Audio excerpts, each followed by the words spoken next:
Hello and welcome to this week's episode of Geek-Minded Fools. My name's Graham. And I'm Scott.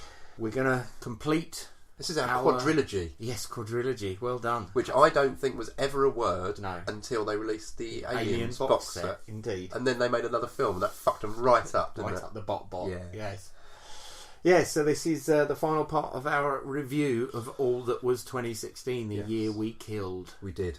We killed it good and proper. We turned our backs, but I tell you what, we both have fixed our capes again. We have.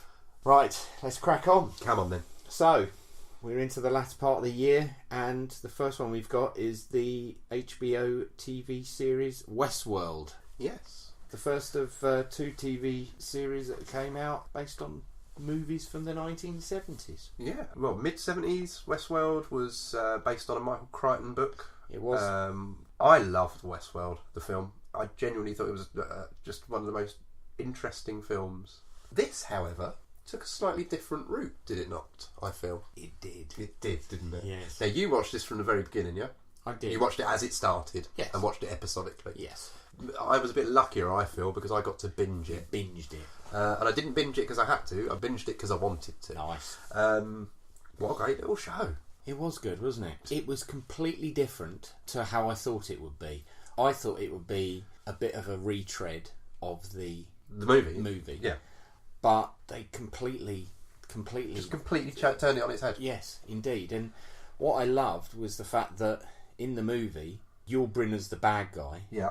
and you're rooting for the humans, whereas in this you start off thinking you're rooting for the humans, and the whole thing does a complete 180, and you end up realising that the humans are the dicks and the victims are the hosts. Yeah. And therefore you end up rooting for the hosts, which is amazing. It's a really cleverly put together bit of storytelling. It's got kind of elements of race hate almost in it, or kind of the hate of one particular type of people, because obviously the hosts are just nothing to them, aren't they? Absolutely. They're disposable. Very. You've got the whole commentary on people having so much money they don't know what to do with it, so therefore they're paying these.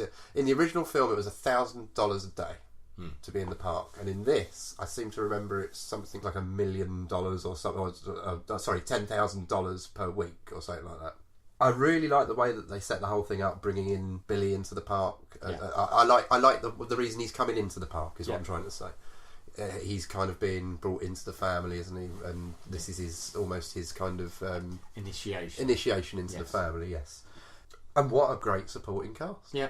Absolutely everyone in it. There's not one bad performance in it. No. I mean, the fact that it's got Stephen Ogg in it as well, who's Trevor from GTA, I absolutely love. I mean, and may this man get work every day of the week because he's brilliant. I mean, the funny thing is that even though Evan Rachel Wood is kind of the glue that holds the series together, and from the get-go you think, well, she's obviously, in terms of hosts, she's going to be the main character, and there's that great bit at the end of the episode one where she just slaps the fly that lands at Yes. because before that you've always seen them, you know, Sentience is becoming. Yeah, they just let the flies walk alone, Because and they bang, don't, yeah. she just slaps it. But to me, you know, the one who was the slow burner and ended up being the driving force behind it was Tandy Newton. She's really good, isn't she? Who I thought was absolutely outstanding. Yeah, I could not agree with you more. What a great journey her character went on. Yeah. And of course, again, you know, there are going to be spoilers, but Jeffrey Wright as Bernard, one of the employees, who suddenly about 2/3 of the way through you find out is a host, and that blew my mind, and is also a direct copy of Anthony Hopkins' partner, who you know started it, you know, Arnold.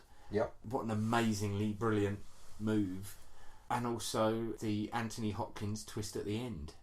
He's the one who's actually set all these up and has allowed the host to become sentient, and they're literally going to take out all the humans within the park. He'd literally led them like lambs to the slaughter. I can't tell you how scared I think I'd be to be in that park. Yeah. And I think that's why it kept me watching. Yeah. Because obviously being a lover of the horror genre and being a lover of being made to be scared without having to get on a bloody roller coaster, that to me was the most claustrophobic experience in a large space, if that makes sense. I don't know if that does make sense, but yeah, just all involved were very, very good. And I really, really, really, really love the scene of your bad boy. What was his name? The greasy kind of Mexican old guy. Yeah. Him coming to do to steal the safe. Yes. When you kept getting it over and over again. Yes. There's one line that he says, and the sheriff comes up to him and says, "You need to state your business," and he just pulls his coat up and he says, "Mayhem."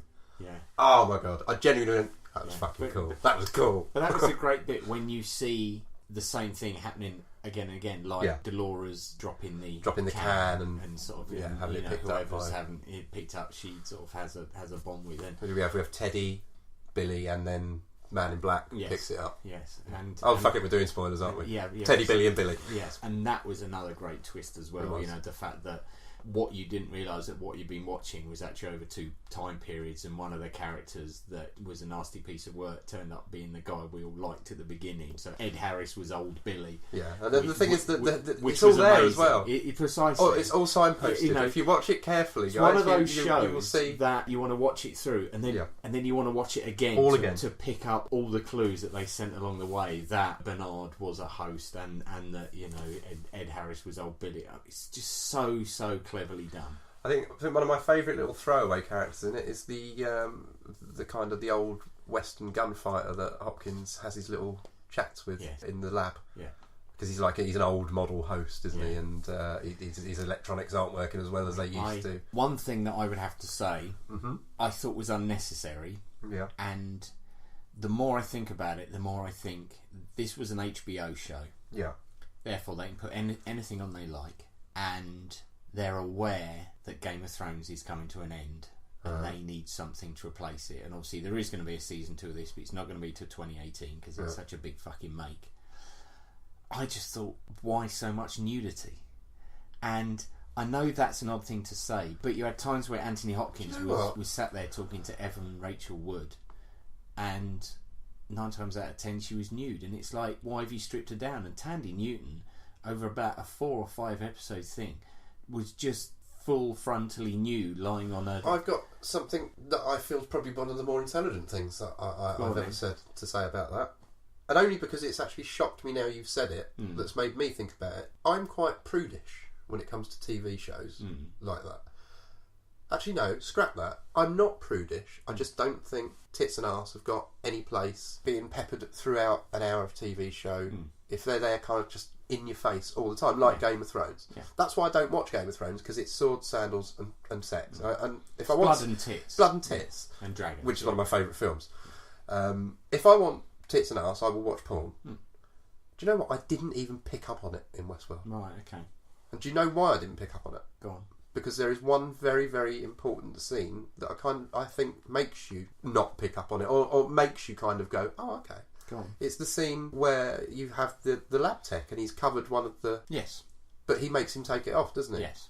Because he says, they're not humans. So for me, after I'd seen that scene, I was like, oh, okay, cool, I get it then. Yeah, they can be naked. Yeah, but they can be naked without you having to see everything. No, all right, fair enough. Literally in 4 or 5 episodes running, when Tandy Newton was starting to play with the Asian guy, I mean, play with his mind, mess with his mind.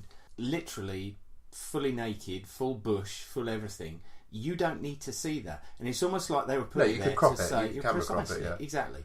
And it's almost like they're saying, right, we'll get a certain audience in by titillation for viewer ratings. Precisely, exactly. And that I thought was unnecessary. Fair enough. I know that makes me sound like a prude, which I'm not. I just felt that it was unnecessary. I don't think it does make you sound like a prude at all. I think it's a very, very good point. I'm glad you made the point, purely for the fact that I hadn't even thought about it. You didn't pick up on it. And really, for me, that's one thing that I do dislike in shows, if it's just too gratuitous. But I didn't find it was. Right. Now, one of my favourite bits of the show, and one thing I look forward to in every episode, was Tandy Newton's bush. Tandy Newton's bush. How odd! The things I hate are the things I love. Was the modern songs being played on the saloon piano? We definitely had. I can name 2. I can do No Surprises. Was there? Yeah. Black Hole Sun. Black Hole Sun was there. I'm pretty sure there was a White Stripes song. We also had Fake Plastic Trees. We did have Fake Plastic Trees. We also had exit music for a film. Was on the last episode. Did Johnny Greenwood do the soundtrack? I Because he does do film scores, doesn't he? I wouldn't have thought so, because it's simply taking a modern song and playing it on a saloon-style piano. No, but he actually does do proper film scores, doesn't he? So I'm wondering if he had that job, and maybe it was something. I'll look into it. I'll find it. Maybe for season 2, they should get Johnny Greenwood. I think his name's Johnny Greenwood. It is, isn't it? To play Chaz and Dave songs on the piano. Hey, now we're fucking spitballing. Yes. Are Chaz and Dave still alive? Money well spent. I know they don't have to be. But they are. Did one of them not die? Oh no, one of the wives died. You're right. One of them did not die. Did one of them not die? Oh, Chaz and Dave. Oh. Maybe Chaz and Dave then, if they're still alive in 2018. Anyway, should there you come go. in and Westworld. have a shot in Westworld. Good show. Thoroughly enjoyed it. Thumbs massively up. Although I do have to say, probably the most boring opening title sequence I've seen in a long, long time. What, the man disappearing into the big bucket of funk? It just went on and on of all the little bits, and it was just like, just get to the fucking show. Entertain me. Right, the next one we've got is the second recent TV show based on a 70s movie, which is The Exorcist. Yes. Which I have watched all that has been so far. Unfortunately, on the day we're recording, tonight is the last episode, so I don't know how it ends. Dun, dun, dun. Now, I thoroughly recommended this to you, and you said you watched episode 1 and weren't impressed.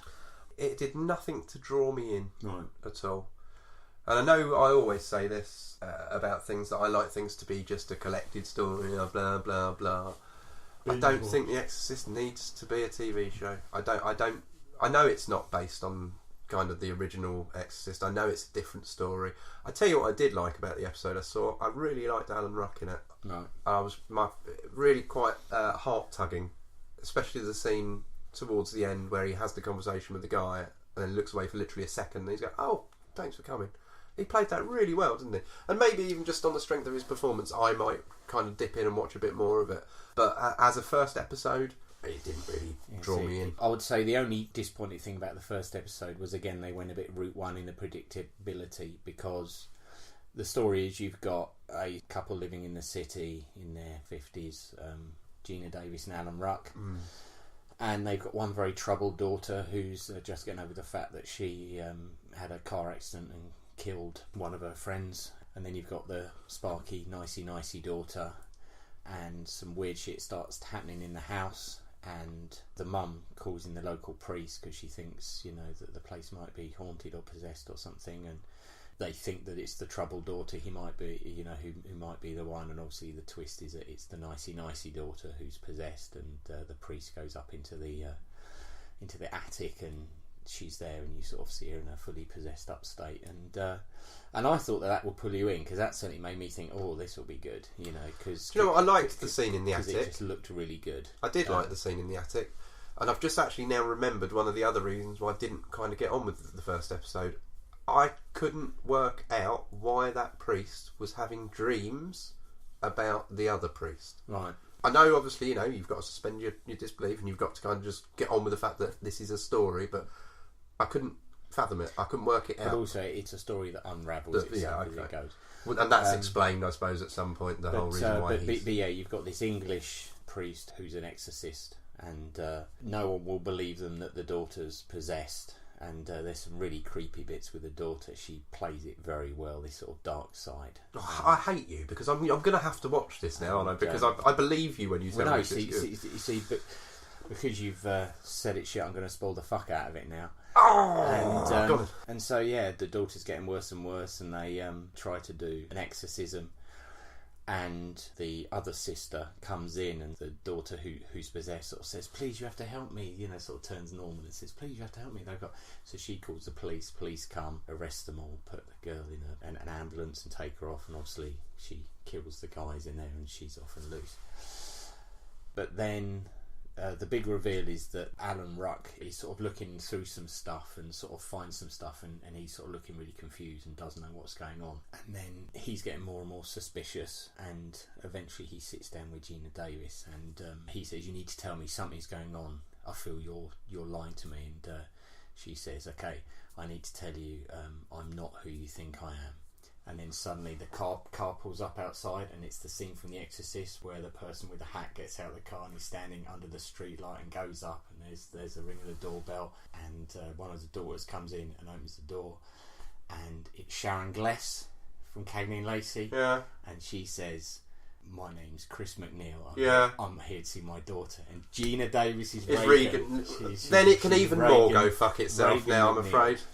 And it was just so good, and therefore the whole point is that the fucking demon wants Gina Davis. All right, well, points for storytelling definitely, and points for use of character. But I think I'd have been a little bit kind of like, no, really, it has been so well done, but it was such a fucking shock. It was, it was a real like holy shit, and you just never saw it coming.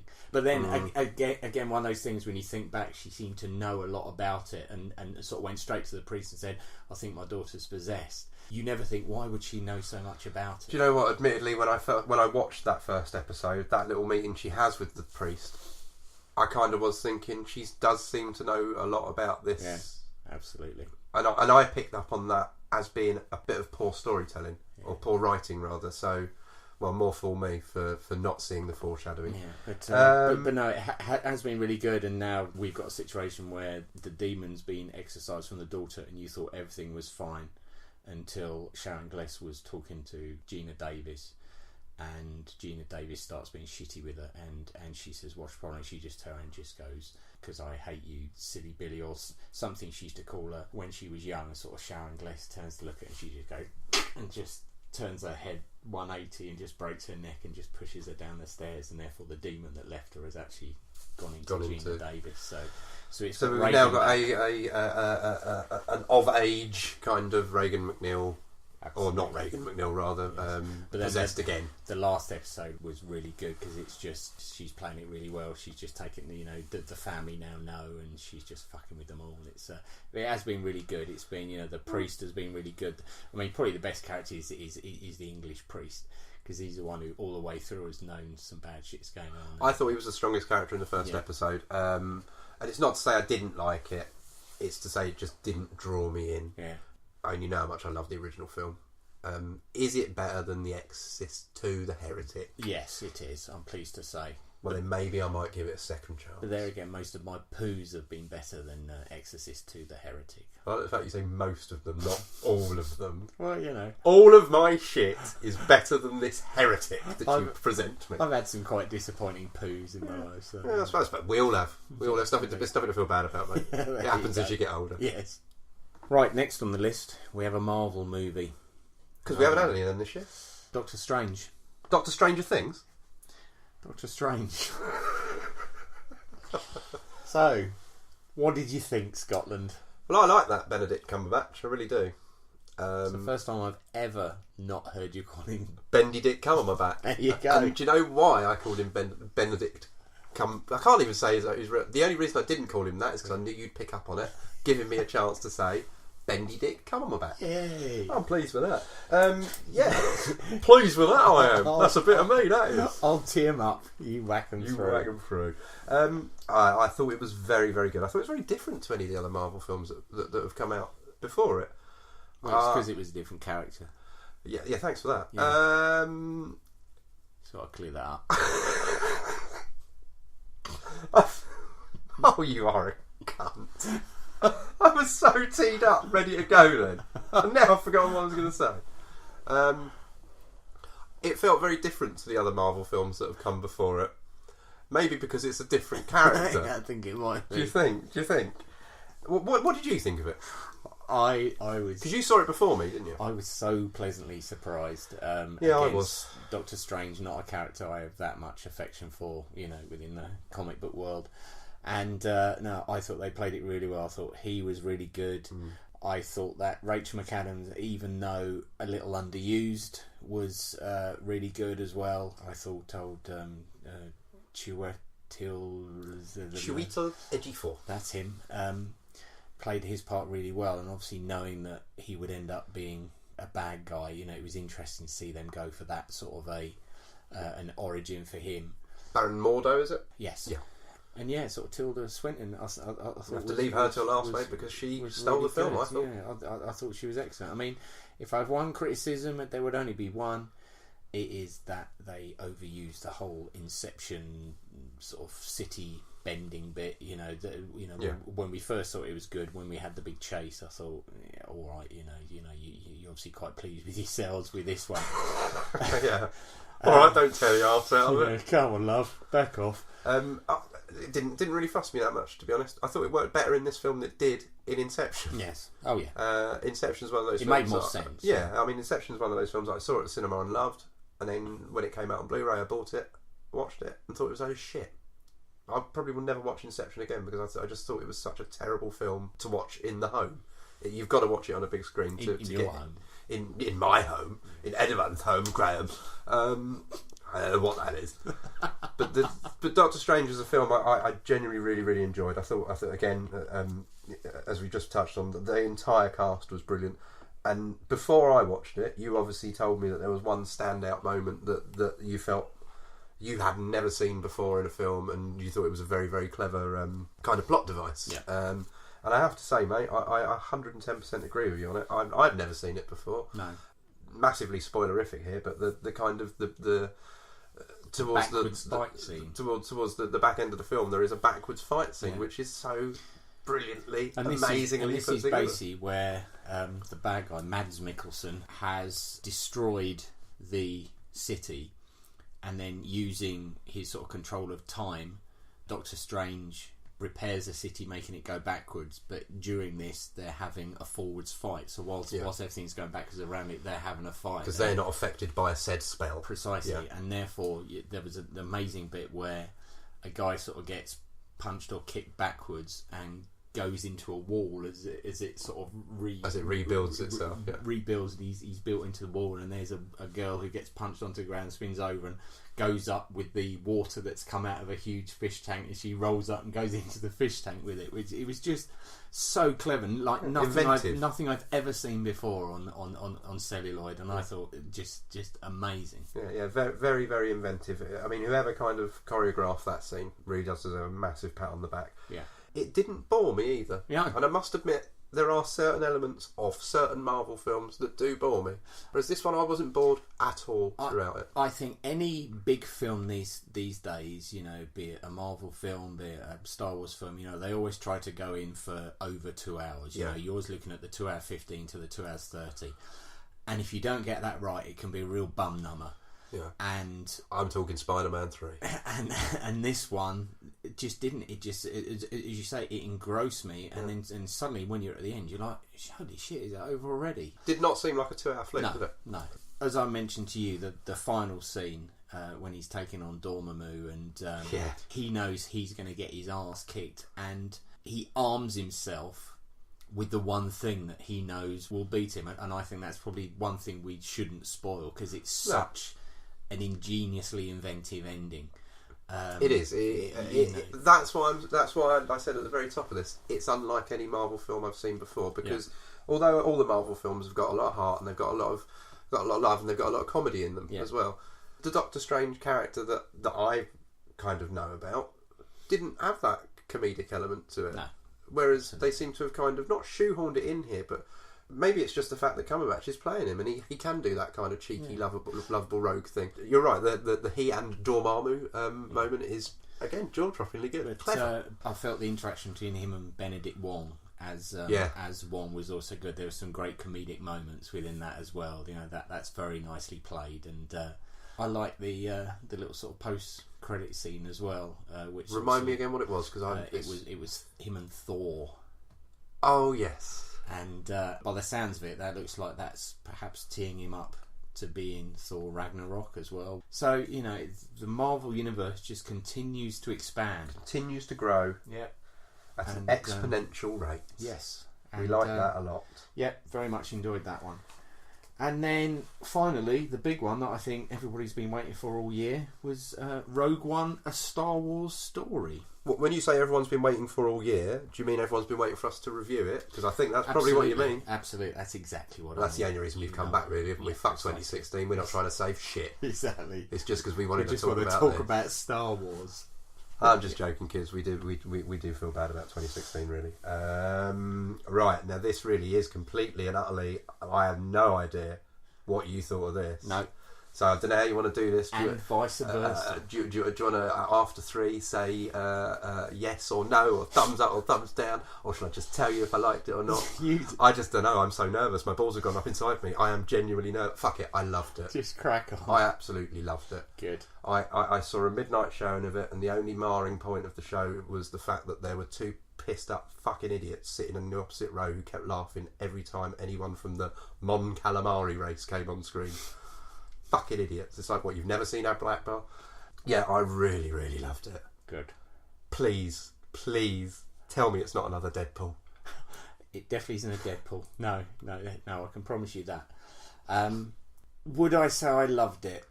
Probably not. Okay. Simply because... Let's say simply because... Alright, before we go any further then, Go on then. a better question. I don't know why I just did a Donald Trump flag out of the nose pull there. Go on then. One question. Do you think it was better or worse than The Force Awakens?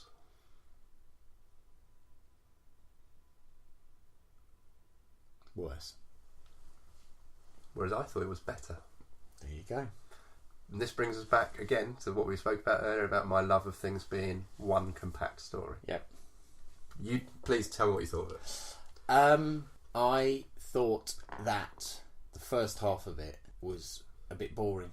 I didn't feel enough happened. I didn't feel that the stuff they put them through excited me at all. To be honest with you, starting off, it goes back to what I was saying about Blair Witch last episode, which is you need to make people love the characters. Yeah. And I don't feel they did enough to make me love and care for those characters. To me, the film started when they went to the planet to try and steal the plans. Most things up to when that they got point, to is it called Scarif, yeah.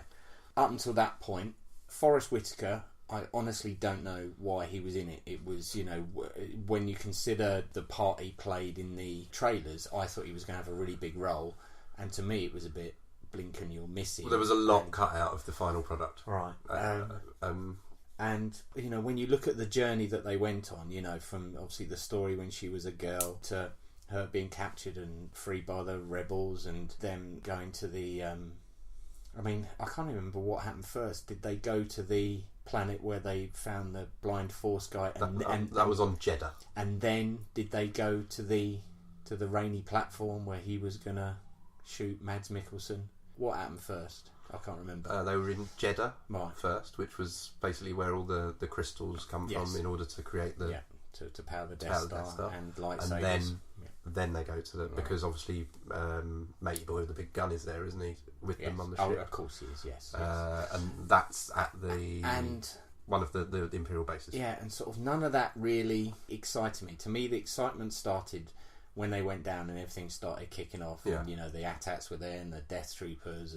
Pretty awe-inspiring, that scene in Scarif, though, isn't it? With the AT-ATs. Yeah, the whole thing. That, to me, is when the film really kicked off, and that really excited me because suddenly something happened that really mattered.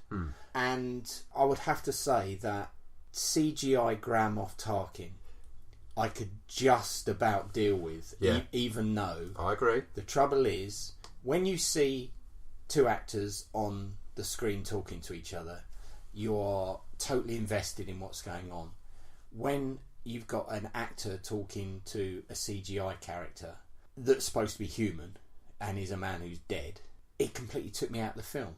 Because you realise you're looking at what you're looking at isn't real. It's a fabrication. Like that advert where they put Humphrey Bogart in it that time. Yeah, precisely. And I just think reading a book, reading a comic, watching a movie, it's an immersive thing. You immerse yourself in it.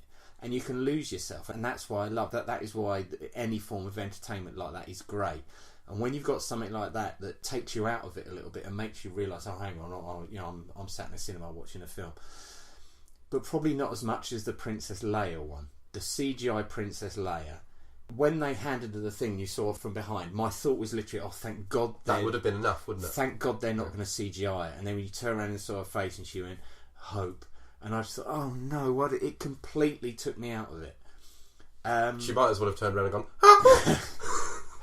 gone, I cannot disagree with you. I can't disagree with you on that. Those were the two. There are three things about the film that I didn't like. Mm-hmm. And ironically, you've named all of them thus far. Yes, the Princess Leia CGI. was a little bit shonky. Yeah. Yes, the Grand Moff. I've seen video games that have better CGI. Yeah. No, so have I. I genuinely have. Tarkin, a little bit shonky, but I accepted it. Mm-hmm. But I tell you what I thought was worse. Forrest Whitaker. Mm. I genuinely thought he was awful. Mm.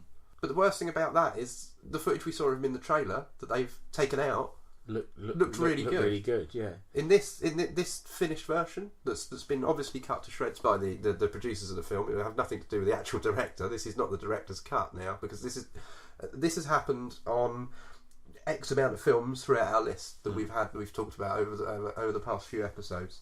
I mean, Suicide Squad was one that suffered from it. Batman v Superman suffered incredibly badly from it, from the studios getting involved and saying, "Oh no, hang on a second, we think this would be better because obviously we're really good at directing films." Well, you're not, guys. You're really not, because you've proved it 3 times this year. Yeah. I just felt the whole film would have been a lot better if the Forrest Whitaker character had not even have been in it. Hadn't been in it. No. As for things that I liked, I felt that I liked more than I disliked. And I must admit, there were moments in it where I genuinely did the same that I did when we saw The Force Awakens together. And bear in mind, I saw this on my own. And there was no one next to me to kind of go, oh. I absolutely love the bit when they're rushing through the market and they bump into Dr. Avanza and Ponda Baba. That was another bit that I really didn't like. Oh, I loved it. Because I just thought it was completely unnecessary. It's almost like they've taken a baseball bat and gone, "Poof, this is before Star Wars," right in your face. Remember look, you're going to see these two in a bit. Look, aren't we clever? Yeah. I mean, I get that. But... And also, to me, they are Mr. Ugly and Walrus Man. Yeah. Never mind these stupid modern names they've given them. I'll tell you what I liked about the scene. I liked the fact that for me, watching it anyway, how I watched it, how I saw that scene, that little blink and you'll miss it scene, was it kind of makes me think now in the original Star Wars, in the cantina, that Walrus Man, Ponda Baba, wasn't trying it on at all. He was actually trying to just break up a fight with his pissed mate. Because this is kind of how it comes across from them there. And this is obviously before he's lost his arm, isn't it? Because he's the one who goes, no, kind of back off, the pig face. Is it pig face? Is that what you call him? Is that what... Mr. Ugly. Why is he called Mr. Ugly? Was that what the figure was called? No, they didn't do a figure, did they? There was no figure of him. The figure of Walrus Man was called Walrus Man. Oh, he was, yeah. I know he was, But then the other guy was always known as Mr. Ugly. It's only from about the 90s onwards that they suddenly decided all these characters had these wacky names that they made up. But no, it was always... It was from Tales from Jabba's Palace, mate. No, sorry, Tales from the Mos Eisley Cantina is where they got their names, which is a book. But I really like that. I didn't think there were too many kind of. No, this is Star Wars. This is Star Wars. This is Star Wars. But then I didn't need any. No, because you know it's Star Wars. I knew where it was. Yeah. Within the timeline, I knew what was happening. I didn't need just for them to put 2 random characters in. So you're going to be seeing them in the next movie, aren't you? No, I get that. I do get that. To me, it was too much. Too much, yes. All right, so unnecessary. So really, the whole movie for me hinged on one thing, and that was how they were going to use Vader. And I thought he was underused. I thought he could have been used more. From hearing that a lot of the reshoots they did were to get more Vader in there, I was expecting more Vader. What I wasn't expecting to see was Vader having his new jacuzzi. Yeah, that was odd, wasn't it? Because to me, I've always thought that his suit is like a life support machine and he can never come out. Yes, the helmet can come off like we saw in Empire. Yeah. But on the whole, it's there to keep him together. I never expected to see him floating in a big thing. And also, to me, his presence, whether to the enemy or to his own people, was always him in a black suit. Him, being this overpowering figure. And I don't see why he would let any of his own people see him in that sort of, vulnerable state. Perfect word. I couldn't find the word. Weird choice. Weird choice. It was a weird choice. I thought the effect on the... I don't know what that thing's called. It's supposed to be similar to the thing that Luke's in Empire. When he's... Yes, it's supposed to be one of those. Yes. But it didn't look like that. It actually looked like a CGI... kind of bit of water, didn't it? Yes. That was literally a cylinder of water that went up and down. Yeah. That was not a good effect. Yeah. His conversation he has with Krennic, however, I loved. thought that was really good when he walked off, and But obviously again, the does whole, that. it's like, I like that. I can't, unfortunately now, can't watch anything that involves Darth Vader doing the neck choke without thinking about Robot Chicken, where they're going on about the whole. Oh yeah, no, look, when he comes in, if he puts his hand together, just pretend to choke. Yeah, just pretend to choke. And pretend to die, and then go out there, and they get the guys to come back in with like fake moustaches. Say, "Oh, I'm Captain Donaldson." And I also really, really love the final scene with Vader. Sorry, guys, this is a massive spoiler, but the Vader tearing people asunder on loses his shit and throwing them up. And... Come on, mate, that was good, wasn't it? Yeah, but nice to see the Force again, being used. you know, sort of like the door won't open, and so the guy's going, "Help me, help me!" And it's like, surely the first thing you would do is go, "Here, take this." Yeah. But it took him till Vader was nearly at him to go, fine, you take it. this. You're not going to save me, are you? Fine, prick. But yeah, seeing him lose his shit was cool. For me, on the whole, as a film, I thought it captured the aesthetic of the original films better than the prequels did. Absolutely. I agree. I genuinely felt like I was watching something that came out of the mind of Ralph McQuarrie. I thought the universe looked like the Star Wars universe. I thought the ships all looked beautiful. I thought the costuming was all beautiful. I was a little bit upset that there was absolutely zero lightsabers in it whatsoever. But then again, I suppose it is a Star Wars story. But then sort of Jedis have been killed out by them. Yeah, so yeah. It just makes no sense to me that in the trailer there was it was very heavily kind of trailed that Mads Mikkelsen was going to be wielding a lightsaber, and I was quite looking forward to that. Because I think Mads Mikkelsen is probably one of the greatest villainous actors of all time. That was something that made a lot of sense, was the fact that so many people have said, why would the Empire have this massive, great, destructive thing and yet have such a massive flaw in it? And therefore to find out that it had been deliberately built in. Yeah, that was really clever. Was really good. It kind of almost answers. Well, it doesn't answer anything, but it's kind of a great way to kind of pave over, the fact that the end to the original Star Wars was like, it all hinged on the fact that you could shoot a fucking thing in that hole. Yeah. Why would they have that hole? Yeah, I have to say I enjoyed it more than The Force Awakens. I have to say that I really can't wait to see what they do next with their spin-off stories. Right. We know we're going to get a Boba Fett one, or a Han Solo one rather. We know we're going to get a Yoda one. I hope they don't go too silly with it. I really do. One thing that I thought was, I don't know if odd is the word, but obviously in Star Wars we see the Death Star used as a weapon and blow up Alderaan. Yes. It seemed quite a convenient plot device that in this, rather than blow up a world, it sort of created a tsunami. Yeah. That meant not only on Jeddah, it gave them time to get away, but also at the end on Scarif, it gave them the chance to sort of have a moment together before they were killed. And it surely, if you've got a weapon that can just go bang, blow up a planet, because the trouble is, by only doing that, they've kind of allowed the people that they wanted to get escape. The way I saw that was the fact that the weapon was still in its testing phase. Although I know obviously, Alderaan was shortly after that completely and utterly obliterated in one shot, isn't it? It's literally gone. Yeah. Whereas in this, it seemed like they were testing it at different levels of power, because at one point they just blow up one certain area of a planet, don't they? Maybe you explained it by saying they were testing it out, but it seemed funny that in 2 weeks' time they were able to just go bang, planet gone. Whereas this one, and it seemed like more of a convenient plot device rather than anything else, to allow either escape or a moment before death. Yeah.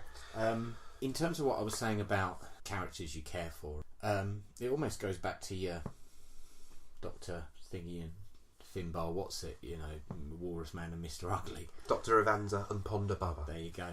In the Star Wars films that certainly I fell in love with, you had Han Solo, you had Princess Leia, you had Luke Skywalker, you had Darth Vader, you had Yoda, you had Lando Calrissian, you had Obi-Wan Kenobi. And they were all characters that you got to know, you rooted for, and you knew them. I would challenge anybody who's seen this film to name 6 characters from it. I can't fault you on that. I really can't, because I think it's not what you're saying, but it's what you're saying is that the characters aren't memorable. The names aren't memorable. They are memorable, But have you associated with him? What was Blind Force guy's name? What was his mate's name with the gun? What was the name of the Imperial pilot who defected? You know, it's like Captain Cassian, they Jyn Erso, Azerbaijan, Azerbaijan is the guy with the gun. The Blind Force Master, I can't remember his name. I'm not. So, I can't remember the Riz Ahmed's precisely. name. And yet, when you first saw the first Star Wars film, did you go, "Oh, Luke"? No. Han, no, of course not. Princess something. Luke Stardust. Darth, yeah. You knew that because they were in there, and it's almost like giving Walrus Man a funny name and giving Mr. Ugly a funny name. Keep it simple. You know, let's face it. Luke is a human name. And Skywalker is two words we know that have been put together for the surname. Yeah. You know, Han, okay, isn't, but Solo is a name we know. Okay, Jyn Erso I know. What was the gun guy's name? It's something like Azan Bazur. Well, there you go. I mean, what the fuck? Yeah, no, I agree with you. The names are... Why are you calling a character that when you want us to like it and remember? Yeah, exactly. The names are far too difficult, but they have been doing that for years in films. And again, you know, was the Imperial pilot, was he ever referred to by name? I'm trying to think now. I don't think he was. And so again, you know, make us care for these characters by letting us know who the fuck they are. Well, in fact, he was Rogue One. He came up with it. Well, he gives the call sign of their ship. Yeah. But he's the rogue, isn't he? Because he's gone rogue. But he has a name, you know. Yeah. All right, if you had to pick one thing out of the whole film that sold it to you, that you thought was brilliant, give me one thing that was brilliant about it. Just one. I know what mine is. I would just say the battle at the end. The battle on Scarif. Literally that whole bit. As soon as they got into Scarif, and I just loved when the fighters came down as well. And you know, and because again, one of the best wars we've had in a Star Wars film. Absolutely, it was a proper Star War. Yeah. Now for me, the thing that completely made the film was K2SO. I thought he was a brilliant character. I thought he was brilliantly written. I thought he was really well played by Alan Tudyk, which I don't know if I've pronounced that correctly. I hope I have. Yeah. It made me feel like watching the original Star Wars and laughing at the 3PO lines and you know the 3PO and R2 relationship. And I thought Gareth Edwards caught that really well. He got it. He understood it, and that's why I think this next bunch of films are going to be so much more palatable than the previous three prequels. Oh god, because I think now we've got to this stage where the directors are our age and they're our kind of people and they're the people who loved the original Star Wars. So you know they're going to try and make their very best version of the thing that they loved. Whereas previously the prequels, I think we all know they were made for cash, weren't they? That's why they were made. And as for how far the prequels missed the mark with the look of Star Wars, it's just awful looking at those films now. Even as much as people... But then, you know, we all know that Lucas just went too CGI heavy. He just fell in love with being able to create stuff. And gave us midi-chlorians. But interesting, your first question about preferring this to The Force Awakens. In Force Awakens, I met a character called Rey. I knew nothing about her past. I didn't know where her family was, what happened, whether she's orphaned, you know, whether she's been left. All I know was that she was a character who was fending for herself, but then rescued a robot she knew nothing about, allowed it to stay with her, took it into town, got offered God knows how much portions for this robot, but decided not to sell him, and immediately made me like and care for her in a way that Jyn Erso, even though, you know, one of the first things that I saw was her seeing her mother get killed and her father get taken away by the Empire. You'd felt nothing. You know, none of that made me think, oh, she's a nice person, because then the next thing I saw, she'd been captured, she got rescued, but tried to run away and got body slammed by a robot, and there was still nothing about her that made me go, oh, I like her because I can see she's a good person. I agree with you there. Actually, I must say, I can't say that they did anything to build the characters to that level that I gave a shit that they died or not. Yeah, but I'm glad. Oh, this sounds horrible. I'm glad they did.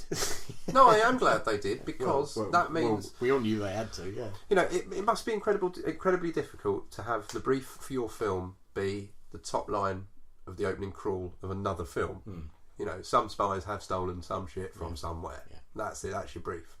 I think on the whole, Gareth Edwards did an amazingly good job. I mean, I'm probably one of the few people who enjoyed Godzilla. I did enjoy Godzilla. I thought it was a good film. I hope he gets a chance to do more in the Star Wars universe, because he seems to get it. And given the fact that you haven't sat here today and just outright said no, it was shit, to me it wasn't. Tells me that it has got some real good elements in it. It was flawed, but there was bits of it. Like I say, you know, the last hour I thought was superb. I loved it. It felt like a Star Wars film, and it felt like it was. And that's the main thing. It was telling the story. You know, that's the main thing, isn't it? It felt like a Star Wars film. Another thing that I thought was odd was, to me, the Rebel Alliance has always been an alliance of people who wanted to rebel against the Empire. Whereas this almost seemed like an alliance of systems or planets, because let's face it, when they got together, half of them seemed to be saying, right, I don't want anything to do with this, I want out. It's like, to me, that isn't what the Rebel Alliance was. So that sort of seemed odd as well, you know, the fact that they weren't really an alliance of rebels, because that's where I thought the Jyn Erso line, you call yourself a rebellion. You call yourself rebels? Yeah. What are you doing? Well, I'm rebelling. Yeah, precisely. Which isn't in the film, yeah, precisely. You got cut out. Yeah. Which that and her actually introducing herself as Jyn Erso. Which I felt would have kind of worked with the conversation they're all having. Yeah, it's almost like they cut out a lot of what may have appeared to be the more light-hearted moments in the film. Maybe so. I mean, because that is kind of a, you know, that's almost a kind of Rebel Without a Cause style line, isn't it? What you got, you know, what you're rebelling against, what you got, sort of thing. But I did like it. But yeah, I walked out there smiling. That's fair. I liked it, but like I say, it was flawed, and I'm much more interested in seeing Rey's journey. Yeah, I am as well, but I think a lot of that has got to do with the fact that maybe the characters in Force Awakens were written in a particular way because we know we're going to see these guys again. The two films that I've seen by Gareth Edwards, Godzilla and Monsters, are very much about people, not about the monster. I mean, I don't know if you've seen Monsters. I have, yeah. Which I quite enjoyed. I thought it was quite a clever little film. And again, in Godzilla, it's more about people, isn't it? Maybe he would have benefited a little bit from a little help, a little outside help to help him kind of make things a little bit more light-hearted, because not everything needs to be kitchen sink. And maybe originally it was shot and finished with a little bit more light-heartedness in it, but it does appear that they did kind of cut and take things out. Yeah. But there you go. Fucking all power to Rogue One, as far as I'm concerned. It's a great Christmas movie. In which everyone dies. Ho ho ho! It's a ho ho ho. Now I have a machine gun. No, it's a great movie to come out around Christmas time, obviously, because it's, you know, it's kind of that big epic thing that you want to watch in the cinemas, isn't it? It's a gift that keeps on giving. It certainly is, and I will, much like all the other Star Wars films, apart from the prequels, I feel I can watch this again and again. I did enjoy it. More power to K2SO. Cool. The most brave character in the film. His death was very good. It was awesome, wasn't it? Yeah. Spoilers! Right. Well, that ends our roundup of all the stuff, what took place entertainment-wise. I'm fucking exhausted. In that there 2016. Talking about this year. We have kicked 2016's arse we right have. there. I feel slightly tearful. Well, you're about to feel a bit more tearful, because the only thing left is 2016 being such a shit year, we lost an awful lot of good people. That's exactly why I'm feeling tearful, because I know when it gets to this time of the episode, we have to talk about the people that we lost, Graham. Indeed. And there were some biggies last year, so... Percentage-wise, mate, this has been the most celebrities we've lost. The most deathiest year ever. The most deathiest year of all time ever.com/sport. Yes. I'm trying to bring some levity to it, but... Hashtag tears. Hashtag drive-by. Right. We'll kick off, obviously, with a biggie. 10th of January, we lost David Bowie. We did. An extraordinarily massive loss to the world. This is going to be really hard for me to record this part, because I genuinely do feel that I'm going to get quite emotional throughout. Well, that's alright. David Bowie was 71 years old, I believe. It's no age, is it? No age at all for someone as amazingly talented. And I tell you what, and I am actually welling up now thinking about that anyway, because what is more amazing about that particular one is the fact that he kind of knew he was going to go, didn't he? Yeah. And he, the entire last album is effectively a goodbye. It's his bye-bye, yeah. And if you haven't heard the album, go and buy the album, because it's beautiful. Now, the funny thing is that whilst I love a lot of his music, I was never what I would consider a Bowie fan, and so didn't really feel the grief in the same way as a lot of people did. But even that being said, just looking back at how he shaped not only music but the use of image within popular culture, and how many people he's influenced. And most importantly, he's influenced a lot of people in this kind of androgynous way, to be able to be whatever you want and to look however you want to look, and to not feel ashamed, and to not worried whether you're gay or whether you're straight or whether you're black or whether you're white.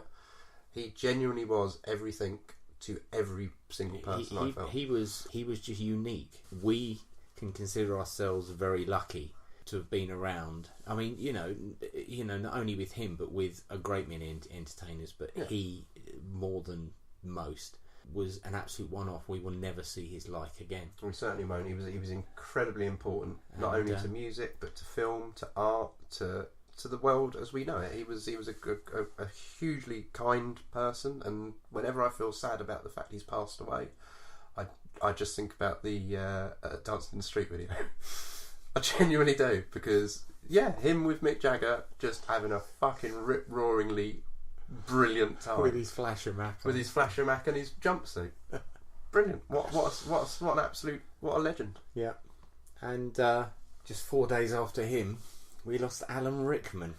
Did indeed. Which again was another massive kick in the balls. I mean, in terms of actors of his generation, he was just right up there. I mean, for God's sake, he's the bad guy in the greatest Christmas movie of all time. Die Hard. He is Hans Gruber. But then he was the bad guy in Harry Potter. He was Snape, wasn't he? Yeah, he was. Say the bad guy. Wasn't a bad guy, but spoilers. He was. He was the Metatron. Dogma. He was in Truly, Madly, Deeply. The ghost who didn't want to go. Just such a versatile man, but also to a man, everybody knew him, and I listened to a lot of Kevin Smith podcasts, and obviously, he was just saying what a lovely guy, and he always had time for people, and he said, sort of Kevin Smith always said, I always felt like I was learning on the job, and he was so patient, and he taught me so much, and he was a lovely guy, and he, we'd still be in touch. And it's just not that it isn't sad when you lose anybody, but when you lose people that not only are they talented, but they're good people, because there's a lot of people out there that they're good on screen, but you hear they're absolute shits. Yeah, he was kind of one of these people who never allowed fame or Hollywood or kind of big business movie production to change him. So I read anyway. Obviously, you can't not talk about people like this, like you kind of know them, because they've been in your life for a long time. Exactly. You may never have spoken to them, but they are part of your life. Yeah, you've been touched by their work in so many ways. So there will never be as good an English villain, even if he is playing a German.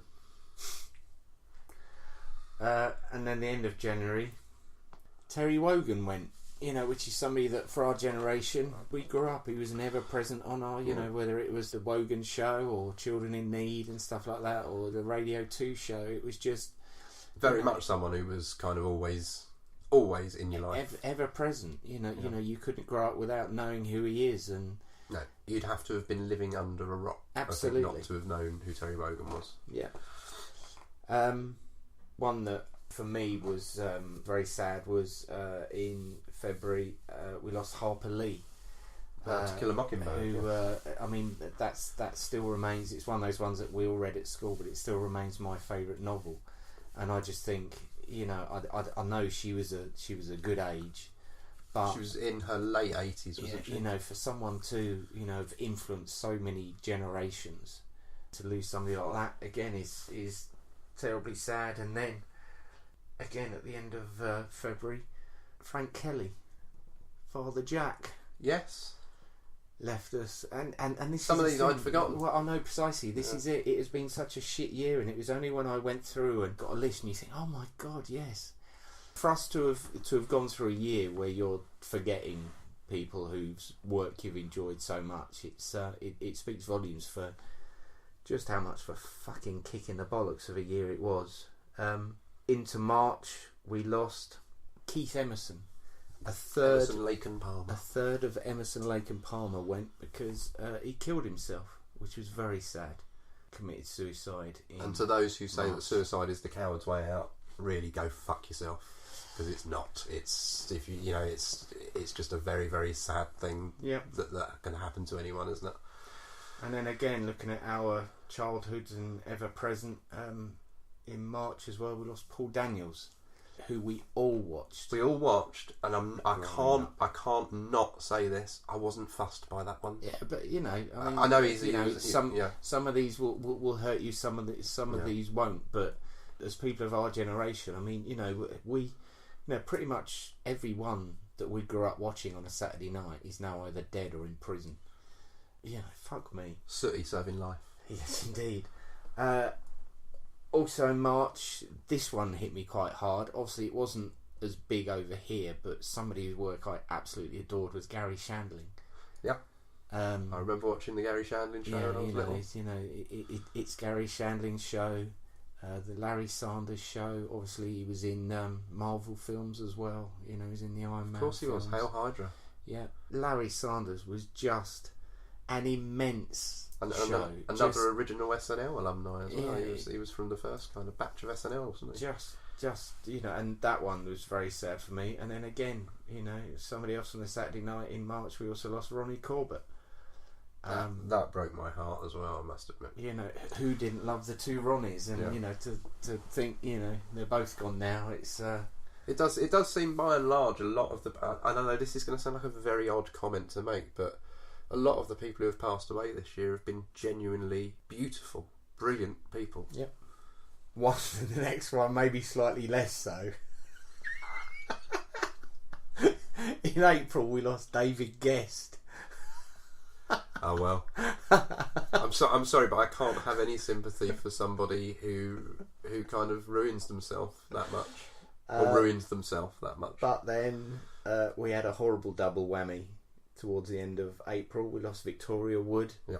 Whether you liked her stuff or not, you had to admire it. It was... Mate, I don't think I'll ever not have the Let's Do It song wrapping around in my head. It's always in there. Yeah. I remember it vividly from growing up, and I don't know why. I genuinely don't know why, but I think the main thing you've got to thank Victoria Wood for is Acorn Antiques. Miss Babs. Just what an amazingly clever comedic talent. Absolutely. And then the next day, we fucking lost Prince. And that one did hit very hard. Absolutely. As hard, if not harder, than losing David Bowie, I think. That hit me harder. But I think more so because it was an accident. I just think that at that point, it was just like, you know, we were all, what the fuck is going on? Yeah. You know, we were 4 months into a year and had lost all those people. God, was that only 4 months into 2016? Prince was the 21st of April. Fuck me. It does just seem like yesterday that it happened. Yeah. And a very, very sad state of affairs that you'd unfortunately become kind of reliant upon dependent on painkillers, prescription drugs. Yeah. And again, you know, much like the Heath Ledger situation, not many years ago, but years ago. Yeah. It's just a real kind of fucking short, sharp shock to, even if you are rich and famous, you can still make a cock up. Yeah. Over the next couple of months, we lost Carla Lane. Wrote Bread and what else did she write apart from Liver Bread? Liver Birds. And then into June, we lost Muhammad Ali. The greatest. Just iconic in terms of sportsmen, as you say. You know, but not just in terms of sportsmen. In terms of just good men. A person, yeah. A good man who didn't see black, didn't see white. And there's something I'm going to say at the end of this, which will kind of ring true. But let's keep going down this fucking terrible list, because this is the most horrible one of these lists. And then an absolutely horrible one, a tragic accident. In June, we also lost Anton Yelchin.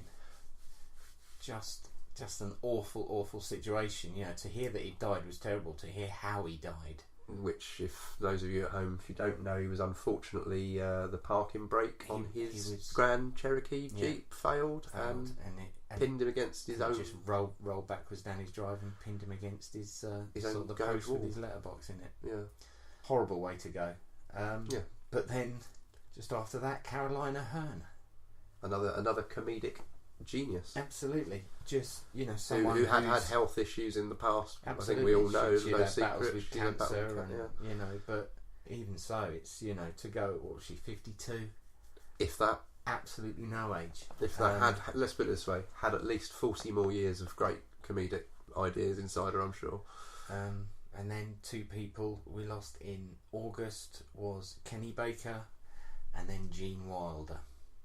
And Gene Wilder again, just another really hard one in terms of bodies of work.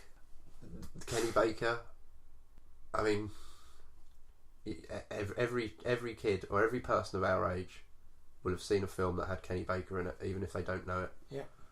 And the one thing that made me chuckle immensely, I know this is going to sound terrible, I know, but it was a little joke on an episode of American Dad, where the character Roger wants to go and taunt one of the other characters, Steve, and his whole joke is the fact, I need to find Steve, I can't wait to tell him that R2-D2's dead. And I thought first when I heard this joke it was really quite in poor taste, but I didn't realise that his family had kind of okayed that joke and said no, he'd have found that really, really funny. Mm-hmm. And that even more so makes him, you know, a pretty cool character, doesn't it? I mean, my God, he was R2-D2 for fuck's sake. He was fidgeting Time. He was Bandits. fidgeting Time Bandits more so though, wasn't he? Yeah, a great film. And yeah, Gene Wilder just. Yeah, Gene Wilder obviously hadn't worked for a number of years, had he? And no, but, you know. I did see an interview with him not so long before he died, actually, with, I think it was Jimmy Fallon interviewed him, and he was lovely.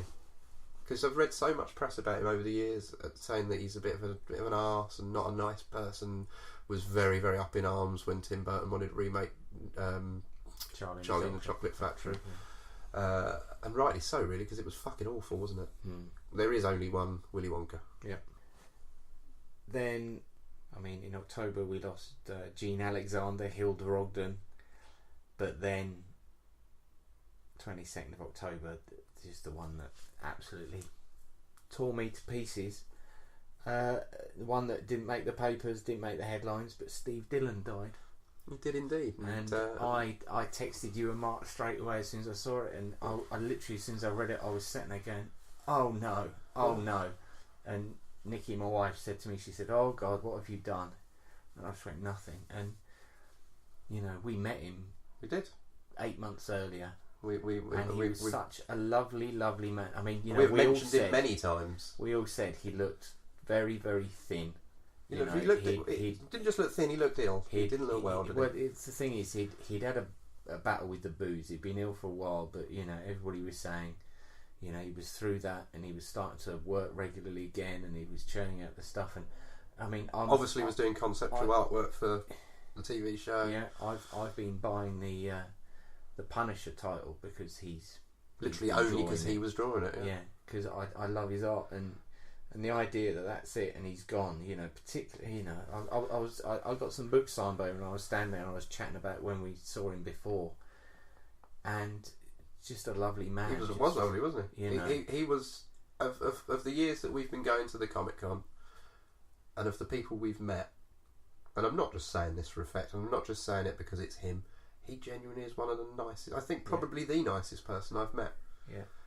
Just because he was so humble and man. And so wonderful. And I think the most heartbreaking thing about Steve Dillon dying was the little tweet that he put out probably a week before he died, and he did that beautiful piece of art of Jesse, and just underneath it just said, I really miss drawing these guys.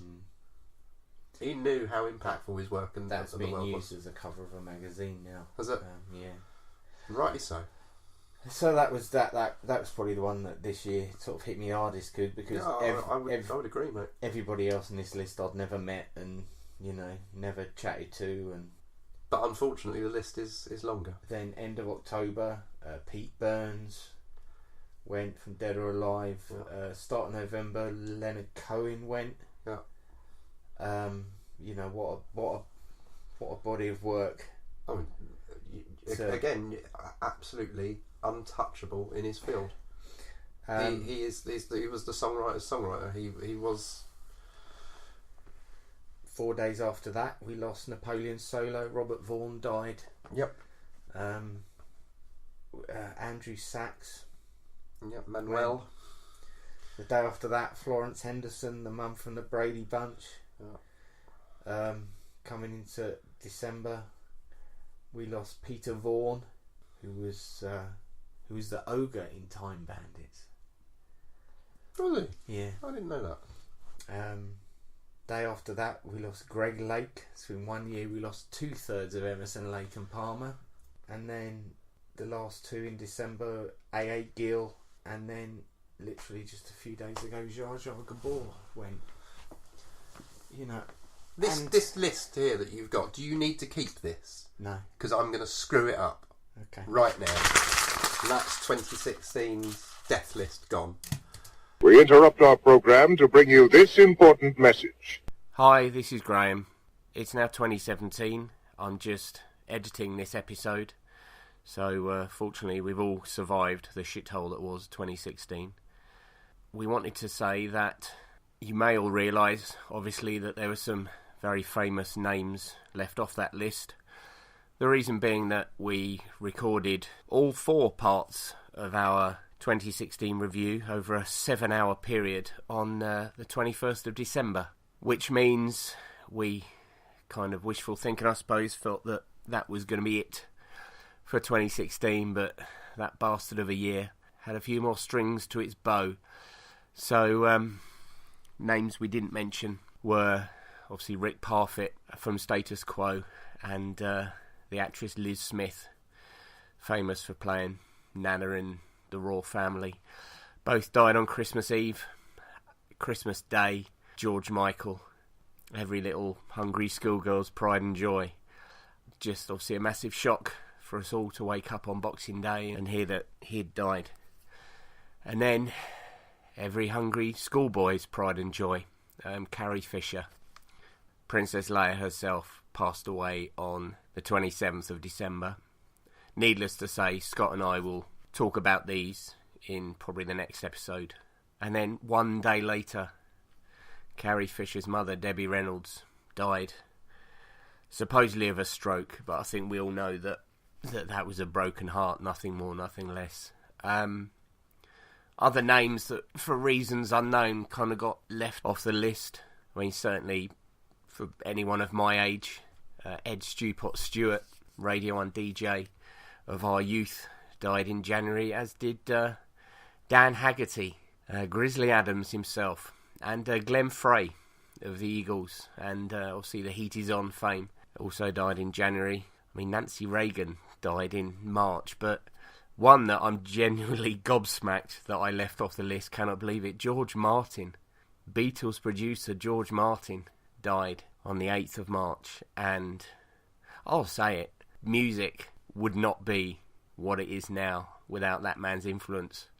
He helped create the sound of arguably the greatest, if not one of the greatest bands of all time, whose influence has spread throughout the entire music industry.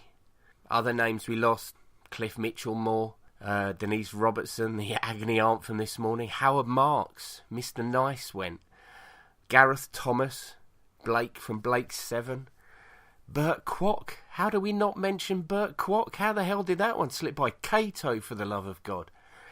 Alexis Arquette went, Jimmy Young, obviously singer back in the day, but mainly remembered by our generation as a Radio 2 DJ. Fidel Castro, of course, John Glenn, Ian McGaskill, brought a whole different type of personality to weather forecasting.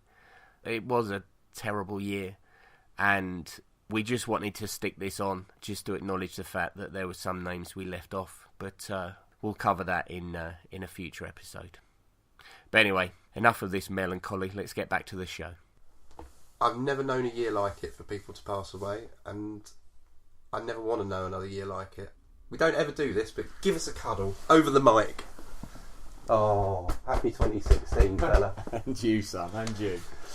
Right, well, that's it for our review of 2016. Thank you very much for listening. Well done if you've made it through all of it. I'm sure it was as painful for you as it was for us. It really was. But we shall be back soon. So, again, for Geek-Minded Fools, I've been Graham. And I've been Scott. Thanks very much for listening, and we'll see you soon.